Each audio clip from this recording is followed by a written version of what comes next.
tardes, Nelson. Hola, Gabriel. ¿Qué tal? La conversación de hoy va a tratar sobre Chile. A todos los que nos han interesado, en fin, todo lo que ocurre en la hispanoesfera, hemos visto que en los últimos años, en concreto en los últimos 3 años, se ha hablado de un proceso por el que está pasando Chile que nos ha dejado a todos, bastante sorprendidos. Chile es un caso muy interesante para los españoles y para cualquiera que esté interesado realmente, primero, como digo, en la hispanoesfera, pero también en aquellos países que han optado por un modelo liberal, porque sirve de ejemplo de cómo puede evolucionar económicamente y socialmente un país que decida darle una oportunidad a esas ideas. Y de esa manera Chile se ha convertido en un ejemplo verdaderamente de lo que puede suceder cuando se implementan esas ideas económicas. Sin embargo, como ha dicho, a partir de 2019 empiezan a ocurrir una serie de eventos en los que estamos o en los que está todavía Chile inmersa, perdón que tengo la voz un poco cogida hoy, y resulta muy interesante. Primero, la evolución que ha llevado a Chile a esa situación y después lo que está pasando ahora mismo, ¿no? Entonces, para poder darle respuesta, tengo que agradecerte el que hayas accedido a hacer esta conversación. Estoy muy ilusionado. Tu nombre, por dejarlo dicho, sí, es Nelson Letelier. Nelson, tú naturalmente conoces muy bien Chile, puesto que es tu país. También has conocido España, creo que bastante bien además, y por lo tanto creo que puedes ejercer de puente no solo para explicar lo que pasa en Chile, pero también desde la perspectiva española, donde a lo mejor carecemos de algunos datos. Entonces, Nelson, cuéntanos un poco, por favor, ¿cuál es el Chile que tú conoces? Quizá en tu infancia, ¿cuál era el Chile que tú conociste? Y iremos avanzando para analizar toda la situación. Mira, primero te agradezco esta conversación, porque a mí también me interesa mucho. Y es interesante dejar huella de qué es lo que ha pasado en Chile, al menos de mi punto de vista. Yo el Chile que recuerdo de niño es un Chile muy pobre. Este era un país francamente muy pobre. Cuando digo muy pobre, me refiero a que era el más pobre de Latinoamérica. Yo conocí gente con zapatos muy gastados, a los que le cambiaban medias suelas hasta que se rompía el cuero, camisas a las que se le cambiaba el cuello, en fin, era muy pobre. Y eso duró muchos años, muchos años. Sí. Posteriormente, la gente ilusionada con un cambio eligió a Salvador Allende, esto fue el año 70, traía muchas promesas y tomó el gobierno. El primer año de gobierno de Allende se dio en emitir dinero, la gente se encontró con mucho dinero, sin embargo la producción no acompañaba este aumento de poder adquisitivo y se desató la inflación, una inflación muy grande y un desabastecimiento que él trató de mediar y remediar con fijaciones de precios, en fin. Paralelamente a esto, este gobierno Allende empezó a estatizar empresas de mala manera, utilizando recursos legales, triquiñuelas, le quitaban la empresa a los que tenían, le quitaban los campos a los que tenían, le quitaron las minas a los americanos, en fin. Y claro, eso generó un desabastecimiento enorme. Yo recuerdo, ya estaba en la universidad, yo entré el año 1968 a la universidad. Yo recuerdo haber hecho una fila de 2 horas para conseguir 2 marraquetas. No había nada, no había pañales, no había remedio, no había harina, no había cigarrillos, no había nada. Esto generó en la gente una presión muy grande y empezaron a presionar por un cambio.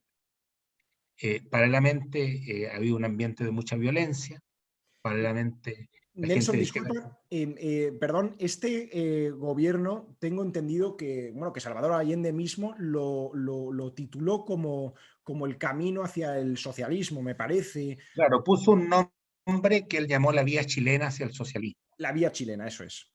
Eso fue lo que él llamó. Ok. Pero la vía chilena del socialismo nos llevó a la debacle más absoluta. Ya te digo, la gente empezó a pedir un cambio, pedir un cambio. La gente de izquierda era muy violenta, se habían armado también. Esto generó respuesta de gente de derecha que también se empezó a preparar y el país quedó al borde realmente de una guerra civil. Se internaron armas por parte de la gente de izquierda, en fin.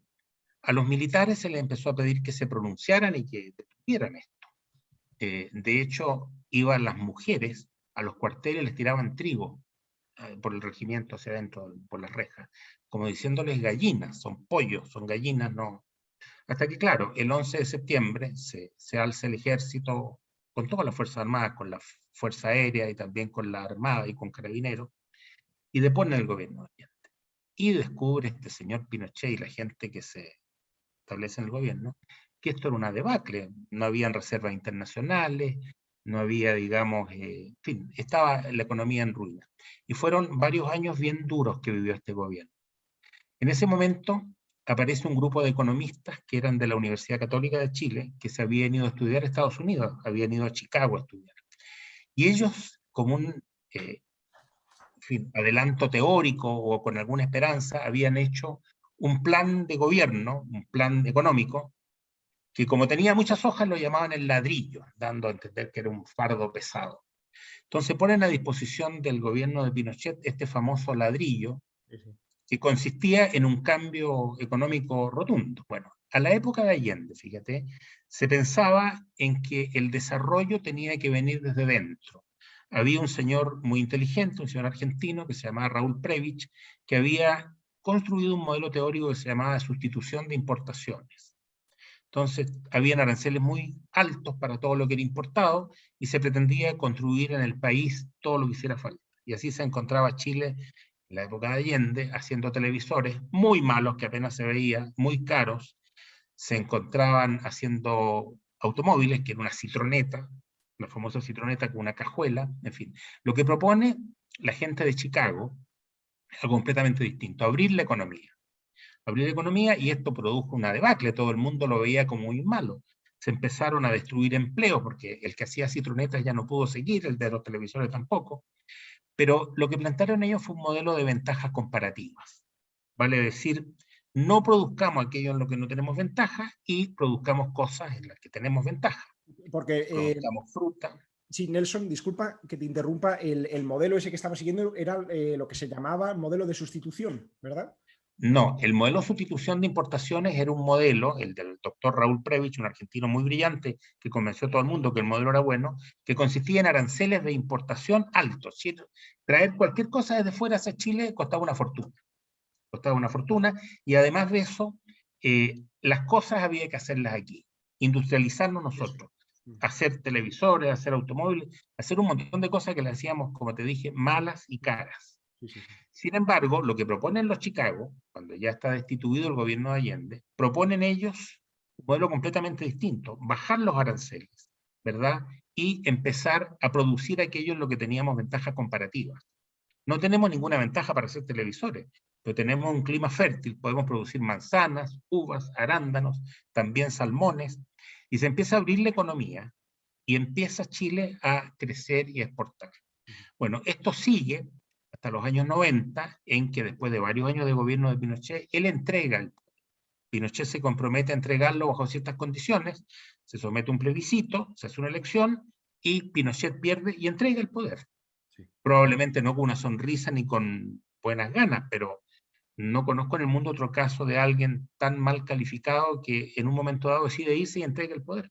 Y entrega el poder a una coalición de centro-izquierda que estaba liderada por Patricio Elwin, que continúa con el modelo, fíjate, curiosamente le hace ajustes, le hace cambios y se genera una eclosión económica enorme, Porque, enorme. disculpa Nelson, al principio tengo entendido que aunque se implementan las ideas de Milton Friedman, etcétera, que fueron los profesores, ¿verdad?, de estos economistas Así es. chilenos, estos Chicago Boys, me hace mucha gracia el nombre, pero tengo entendido que al principio se implementa de una forma quizá muy severa, sin atender a lo mejor algunos efectos que pudieran causar en un principio, porque pasar de un sistema estatalista, de una intervención salvaje, a de repente a liberalizarlo todo, quizás eso sí que produjo unos cambios dramáticos que luego Sí.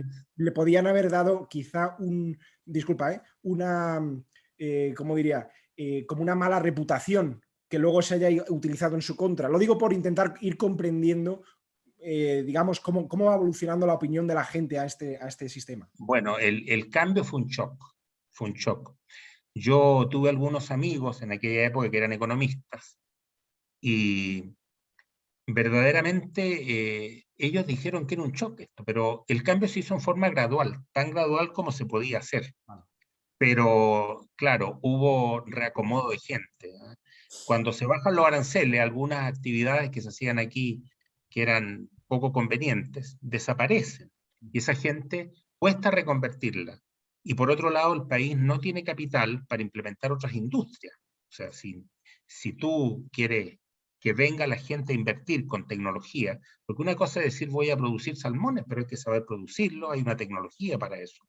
Entonces, se hacen cambios paralelamente con esto, con esta desgravación gradual y desmontamiento de la economía o desmontaje de la economía que existía, eh, hacen un instituto, una ley de inversiones extranjeras, donde le dan, la gente tenía mucha desconfianza con Chile, date cuenta que el gobierno de Allende virtualmente expropió las minas sin pagarles prácticamente nada a los americanos. Les dijo, ustedes han ganado mucho dinero durante mucho tiempo y el precio justo es el valor de los fierros que tienen aquí, menos lo que han ganado, que es mucho, por lo tanto, ellos quedaban debiendo. Entonces había una desconfianza enorme en invertir. Sin embargo, ellos promulgan un decreto de ley que se llamó el DL 600, que daba garantías a los extranjeros. Vale decir, había una invariabilidad tributaria. Si usted invierte, la tasa de impuestos en Chile es esta y se la vamos a mantener. Segundo, si hay una expropiación, que no va a haber expropiaciones, pero si lo hubiera, le pagamos un precio de mercado y se lo pagamos al contado. Le dan garantías. Sí. Y empieza a venir la gente a invertir. Había también dinero en el mundo en aquella época, empiezan a invertir y el país empieza a crecer como nunca. Pero claro, fue traumático, ¿verdad? Gente que perdió su empleo y que sabía hacer solo eso, reconvertirse, porque el que estaba armando esos autos de mala manera, la citroneta aquella, no lo pone a cultivar salmones o no lo pones a sin cosechar manzanas. Entonces hubo una cosa traumática ahí, aunque se trató de hacer gradualmente. Ahora, Chile tenía una deuda externa muy alta, vino una crisis en que subieron las tasas de interés, y hubo que salir a renegociar esa deuda. La política chilena fue, no tenemos dinero, no podemos pagar, pero vamos a pagar. Renegociemos. Esto que debemos, dennos más plazo, pactemos nuevas tasas, ¿verdad? Y renegociemos. Y Chile terminó pagando toda su deuda al final, ¿verdad? Nunca quedamos debiendo nada. Pero fue toda una cosa muy traumática. Con este país pobre trataba de reconvertirlo. Friedman viene a Chile, también da sus consejos, también lo maldicen por eso a nivel mundial, porque se juntaba con el demonio que era el general Pinochet. En fin, y se produce esta conversión, te repito, viene el gobierno de Patricio Aylwin cuando Pinochet entrega el poder, mantiene el modelo y se dispara un crecimiento enorme. Y pasamos de ser los últimos de Latinoamérica a ser los primeros de Latinoamérica. Y los que somos más optimistas empezamos a soñar con un Chile desarrollado. Sí. Pero no, fíjate, no se produce eso. No se produce porque primero aparecen gobiernos de centro izquierda, como el de la señora Michelle Bachelet, que empieza a meterle mano a los cambios que se habían hecho, a subir las tasas de impuestos. Y claro, las reformas que se hicieron inicialmente dieron un gran empuje a la economía, pero se agotó ese empuje, porque ya se hicieron los cambios, y había que seguir innovando, y no hubo talento para seguir innovando, y empieza, digamos, el país que se estaba acostumbrando a crecer a tasas del 6, 7, hasta 8%, empieza el país a ralentizarse, y en el gobierno de la señora Bachelet, pues se crece a tasas del 1,5, 2%, una cosa así. Entonces, como hay un crecimiento vegetativo de la población, los que van incorporándose al mercado laboral ya no encuentran las oportunidades que había en años anteriores, y empieza a surgir un cierto descontento. Y este descontento va creciendo. Sí, Nelson, antes de que llegue ese descontento, disculpa, el crecimiento del PIB, no recuerdo ahora la cifra de media, pero es gigantesco. Sé que te has referido, claro, a ello antes. Hay un gobierno ya democrático que es el que abre la puerta a empezar a subir los impuestos, a crear nuevos impuestos también. ¿Es ese el gobierno de la señora Bachelet o es anterior? Claro, los gobiernos fueron los siguientes. Primero vino Aylwin, que mantuvo el modelo, sí, ¿verdad? Hizo algunos ajustes menores, pero no suficientes como para dañar la maquinaria económica que había. Después viene, me parece, el gobierno del señor Eduardo Frei, que era hijo de un antiguo presidente de la República, su padre, que se llama Eduardo Frei. Y vienen otros gobiernos. Después viene el gobierno de Ricardo Lagos, socialista. Hubo mucho temor cuando asume Ricardo Lagos, y recuerdo a los empresarios muy asustados, pero también mantiene el modelo. Además, Ricardo Lagos, siendo socialista, hace innovaciones muy interesantes. Dice lo siguiente, dice, el país necesita infraestructura, por ejemplo, autopistas. No tenemos dinero, concesionémosla. Entonces llama a inversionistas internacionales, decirle, mira, construye usted la autopista, háganos una oferta por el peaje que va a cobrar, ¿verdad? Y después de ciertos años, me parece que eran 20 años, ¿verdad? Usted habrá recuperado su inversión, habrá tenido su utilidad por la vía de la rentabilidad que esto deja, y queda en poder del Estado de Chile esta autopista y nos encargaremos de seguirla manteniendo. Concesión autopista es una serie de concesiones y de verdad el país se moderniza. Sí. Se moderniza mucho, aparecen autopistas concesionadas nuevas y qué sé yo. Después de esto, bien. Sí, disculpa, Nelson, es que quiero que quede muy claro que cuando sucede la transición hacia un modelo democrático, que es el que ha estado hasta hoy, parece que hasta hace no demasiado tiempo, habrá que ver en qué momento es en el que la balanza, o el fiel de la balanza se inclina de otro lado, se mantiene ese consenso, a pesar de que los gobiernos puedan ser, digamos, de índole más progresista, de índole más intervencionista, sí que hay un consenso de decir, esto es lo que ha funcionado a Chile, Chile ha salido de la más absoluta miseria de esta manera y se va a mantener. Y yo creo que es importante que tengamos eso en mente según procedes con tu análisis, porque efectivamente hay un momento en el que eso cambia, que esa es la gran pregunta, ¿qué ha pasado? ¿No? Claro, eso cambia cuando el país deja de crecer a las tasas elevadas que estaba creciendo. Y ese freno, yo lo imputo a la señora Michelle Bachelet, a su primer gobierno, fue 2 veces presidenta de la República, porque ella hace una serie de reformas y cosas que frenan la economía. Al mismo tiempo, en esta economía liberal había que ir innovando. Lo primero que se hizo fue abrir las fronteras, bajar los aranceles, promover la inversión extranjera, hacer concesiones, pero todo se da gota. Hacer las concesiones, se construye la autopista, el país progresa, pero hay que seguir creciendo en esto. Ella no hace eso y empieza a frenarse el país. El país crece a tasa muy baja, de crecer al 7, al 8, gradualmente va disminuyendo esto, y en el gobierno de la señora Bachelet, el primero, la tasa fue pobre, fue 1,5, 2%, algo de ese estilo, y esto, claro, empieza a generar descontento, porque se estabilizan las rentas, ya no hay tanto interés por el empleo, no hay tanta demanda de empleo, mejor dicho, y el país empieza a frenarse. Y justo con ese frenaje, aparece luego el gobierno de Piñera. Piñera es un hombre de centro derecha, se supone, ¿verdad? Hizo una buena administración, pero tampoco hizo cambios muy profundos. Después vuelve la señora Bachelet, recargada y con nuevas energías, y lo hace todavía peor. A mi juicio lo hace todavía peor. Hace una reforma tributaria que frenó la economía. Esa reforma tributaria. Por ejemplo, mira, hasta entonces, hasta el gobierno de la Bachelet 2, de la señora Bachelet 2, si tú no repartías las utilidades que las empresas generaban y las reinvertías, posponías el pago del impuesto hasta que las retiraras. Ella cambia con eso. Entonces, cuando al empresario le da lo mismo retirar el dinero, ¿verdad?, y comérselo o reinvertirlo, es lo mismo, pues empieza a haber menos incentivo por reinvertir. Los seres humanos, ¿verdad?, nos gusta crecer, nos gusta progresar, y también somos un tanto vanidosos y egoístas, en tal forma que si yo gano dinero con la empresa y no me cobran impuestos, evito pagar impuestos y lo reinvierto, pero es un círculo virtuoso, porque reinvertirlo, genero más producción, pago más impuestos, doy más empleo, etc. Ella elimina eso, y claro, ¿cuánto que se llama? El crecimiento se detiene. Se detiene, un crecimiento muy bajo, y empieza a surgir, digamos, esta gente que estaba acostumbrada en nuestro país a crecer, a crecer, a crecer, empieza la vida a ponerse más difícil y surge eso por un lado. Por otro lado, y estamos en el gobierno de Bachelet 2, viene después la gente empieza a disgustarse con esto y elige de nuevo a Piñera, que es el que acaba de dejar el gobierno en manos del señor Boric. Sí. Este Piñera, ¿verdad?, empieza, es un buen administrador, es un buen gestor, pero para mi gusto es un hombre que carece de valor. Le hace una oposición terrible, todo lo que hace se lo encuentran malo, todo se lo niegan, no tiene una mayoría clara en las cámaras, así que le frenan su gobierno.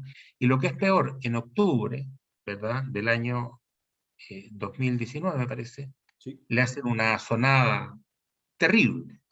Sí, el estallido social, el famoso bueno, estallido. ese nombre se le pone, de estallido social. Yo creo que fue una asonada violentista y golpista, porque está bien que la gente se enoje y salga a la calle a protestar, pero ¿cómo se explica de que se quemen 10, 12, 14 estaciones de metro simultáneamente? Sí. La gente cuando sale a protestar espontáneamente.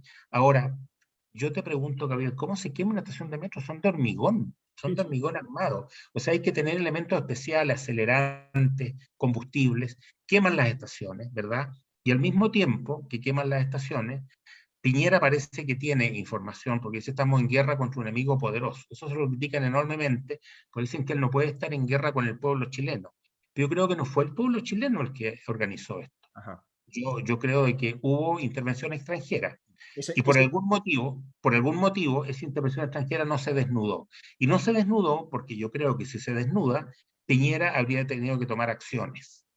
Nelson, Y ¿en qué momento me estoy acordando? No, no perdamos el hilo porque está relacionado con lo que estás diciendo. ¿En qué momento surge? Porque yo recuerdo seguir un poco la actualidad y además hablar con una persona que conocemos en común al respecto, que también conoce muy bien Chile, y preguntarle, decir, ¿qué está pasando? ¿Qué está pasando? Y parecía que se había asentado en Chile un populismo enorme, un populismo enorme. ¿En qué momento empieza a pasar eso? Porque en mi opinión, por lo poco que he podido estudiar al respecto, creo que las instituciones no son capaces de hacerse con el control de ese populismo. Va creciendo y como tentáculos hasta llevarnos a donde estamos. Pero ¿tú en qué momento notas que surge ese populismo? ¿Cuándo? Y que finalmente nos lleva a esto. mira, primero hay una azonada y aparece gente violenta en las calles, organizada, Ah, causando destrozos de todo tipo. En ese momento juega en contra, ¿verdad? Voy a ocupar un término duro, ¿eh? La cobardía de Piñera. ajá, Porque tendría que haber puesto orden, tendría que haber puesto orden con los mecanismos que la ley y el Estado te proporcionan. Pero no hicieron nada, no hicieron nada. Y esta ola fue creciendo y creciendo y empezaron a los elementos del orden, que son carabineros, a quitarles sí, las herramientas.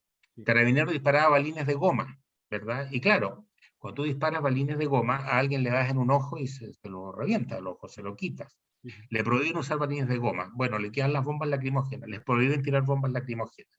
Y les piden que la represión sea proporcional. Pero no puede ser proporcional. Cuando hay una poblada de 500 personas tirándote piedra, la fuerza del orden tiene que ocupar fuerza disuasiva potente. O sea, ¿de qué estoy hablando? Potente, ¿verdad? Y tiene que tener la ventaja en la acción.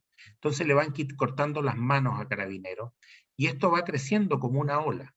Aquí hay una plaza, que es la Plaza Baquedano, se llama Baquedano porque está en honor de un general, años atrás una guerra con Perú y con Bolivia, este general fue el comandante en jefe del ejército chileno, y es una cosa histórica del año 1879, en ese año fue la guerra. La gente se pone en esa plaza, tratan de echar abajo la estatua del general Baquedano, en ese barrio incendian los negocios, incendian iglesias, en fin, y el gobierno inerme. Inerme, yo creo, por temor a actuar. ¿Y por qué tiene temor a actuar?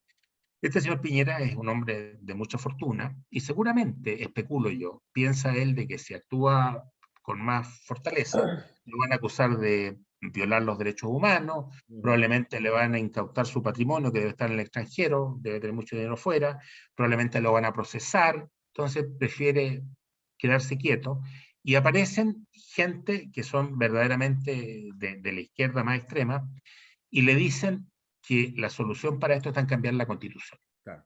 Pero Y un momento, Pinochet, antes de que entremos en eso, disculpa Nelson, no me gusta nada interrumpirte porque es muy sí, sí, interesante sí, el hilo que sigues, pero ¿tú crees que hay factores extranjeros? sí, Yo también lo pienso y además sí, estamos hablando del año 2019, es un año extremadamente convulso en el mundo entero. Cuando sí, has hablado de estas, en fin, de estas medidas que a priori resultan absurdas para la mayoría de las personas, que es eso de desarmar a la policía, digamos, de convertirles en más débiles, una cosa un poco sumamente absurda, nos recuerda ese movimiento en Estados Unidos, de todos los países del mundo, el país donde menos probable iba a suceder, menos probable que pudiera suceder eso era Estados Unidos, que es eso que se llama en inglés defund the police, que es así literalmente es. quitarles fondos a la policía para que mengue la fuerza policial. Entonces, ciertamente parece que hay un contagio, y si no es un contagio, directamente algo que está comandado desde fuera. Desde No fuera. hay duda, yo sospecho y se ha dicho de que fue comandado de fuera esto, fue organizado, fue organizado desde fuera. Y claro, ¿qué quería la gente en su descontento? Si tú hubieras podido preguntarle a la gente el día antes de esta sonada, ¿Qué quería? La gente quería más trabajo, quería mejores pensiones, quería, qué sé yo, mejor salud, quería mejor educación, pero nunca la gente dijo que quería cambiar la Constitución. Y en medio de esta sonada, yo creo que chantajean a Piñera y le dicen que si van a detener la sonada es porque van a cambiar la Constitución. Y Piñera cede, dice, no sé qué pasaría por su mente, pero cede, él se evita sus problemas personales, los que podría haberle acarreado una medida más firme, y llaman a un plebiscito y la gente dice que quiere cambiar la Constitución.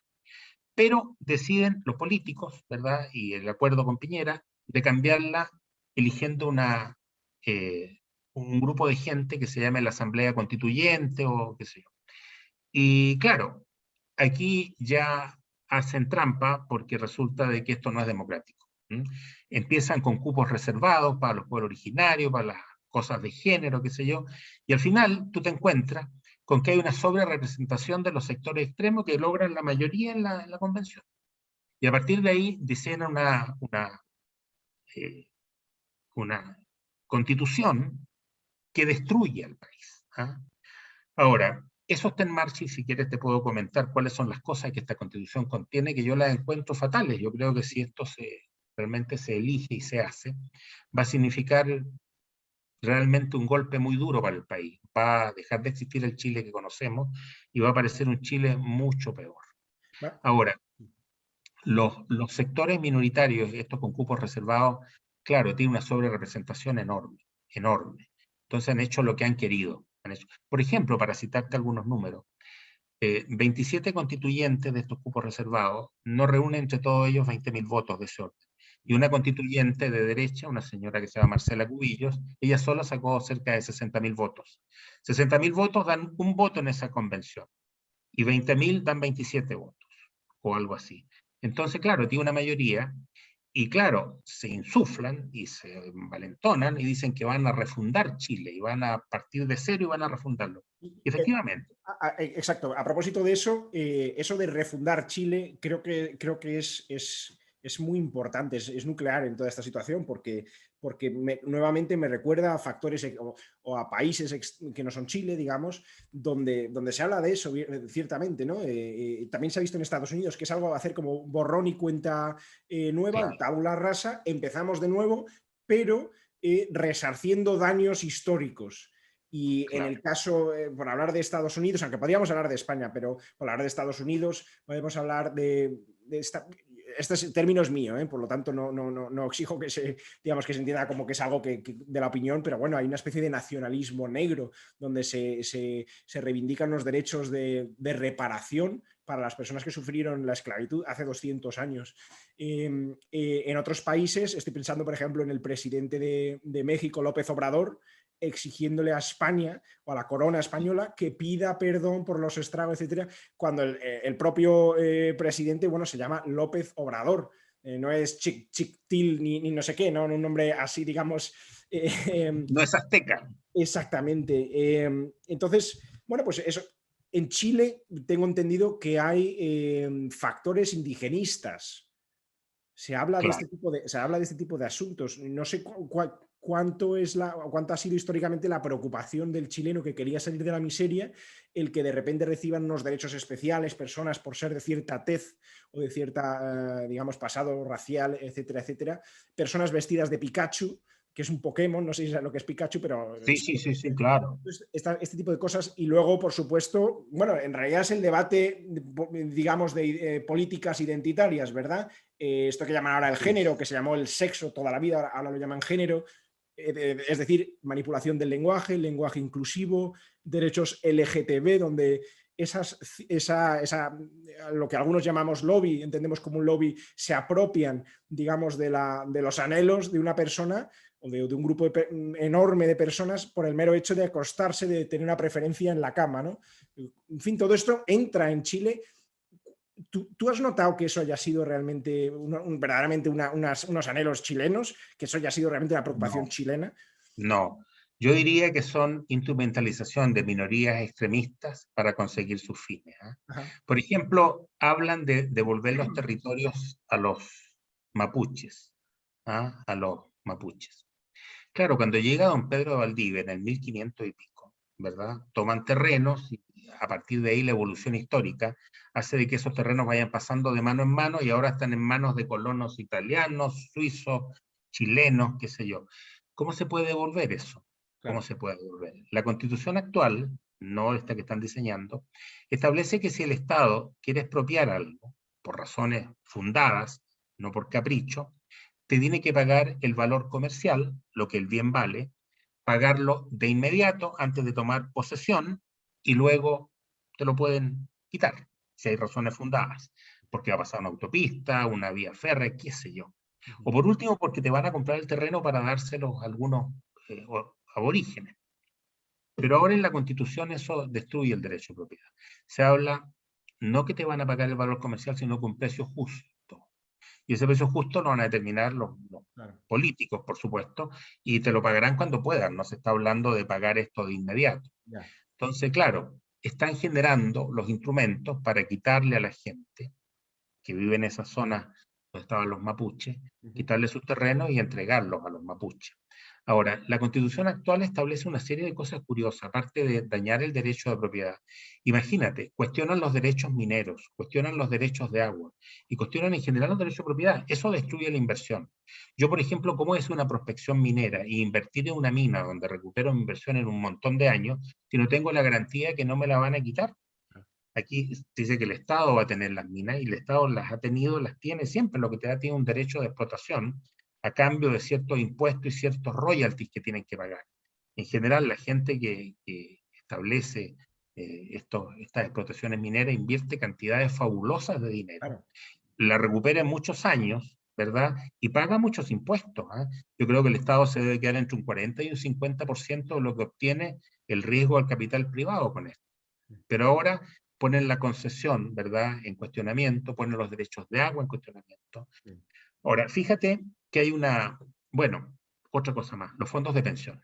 Sí. Aquí hay un sistema de capitalización individual donde la gente ahorraba dinero, un 7% un 10% creo que era de su ingreso, y se suponía que si empezaba a trabajar a una edad de 25, 26 años y se jubilaba a los 65 y imponía esa tasa, iba al momento de jubilarse a tener una pensión que equivalía a un 70% eso se hace en el gobierno de Pinochet, al 70% de su último sueldo.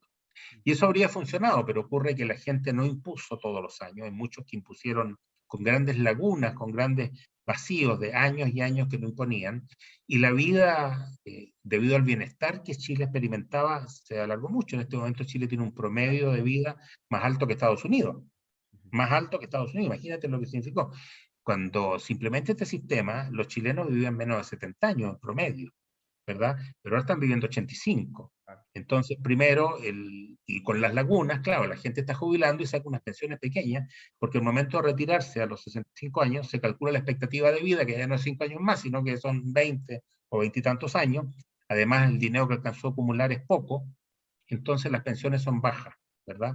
Entonces, ¿qué es lo que proponen en la nueva Constitución?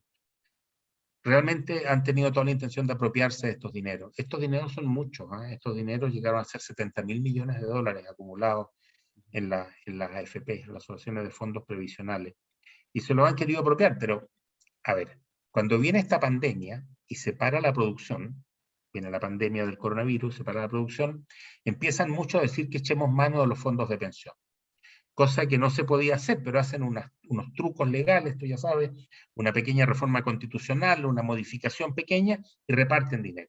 Y empiezan a repartir, y al repartir dinero se genera un ejemplo, una cosa buena, que la gente tiene dinero, el que estaba impidiendo de ganar por la pandemia. Por otro lado, una cosa mala, se genera una inflación enorme, y en este momento pasamos de inflaciones del 2-3% a casi el 10%. Pero hay una cosa buena, la gente se da cuenta que el dinero existe, que lo que le habían dicho, que el dinero se lo habían robado y que no existía, cuando le empiezan a dar el dinero y empiezan a ver sus cuentas, ven que el dinero existe. Y la gente empieza a decir, oye, no me lo van a quitar. Y ahí está el forcejeo en este momento. ¿Eh? De un Estado, de un gobierno como el actual del señor Boris, que quiere quedarse con ese dinero, y la gente que dice, no, no me lo quiten.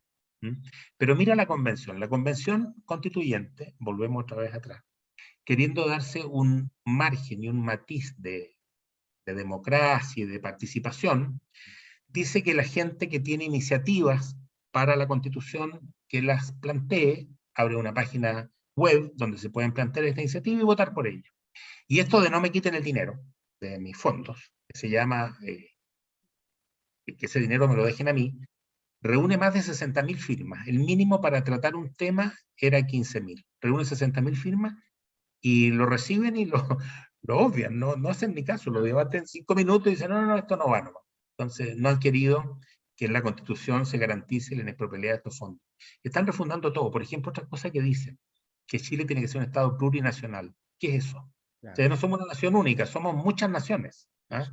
Y cada uno dice, mira, es una definición. No, una definición. Porque en este Estado plurinacional, pues resulta de que estas regiones van a tener autonomía, estas regiones van a tener su parlamento, estas regiones van a tener su presupuesto. Y ponen ejemplos, curiosamente, como el de España. Dicen que en España hay autonomía.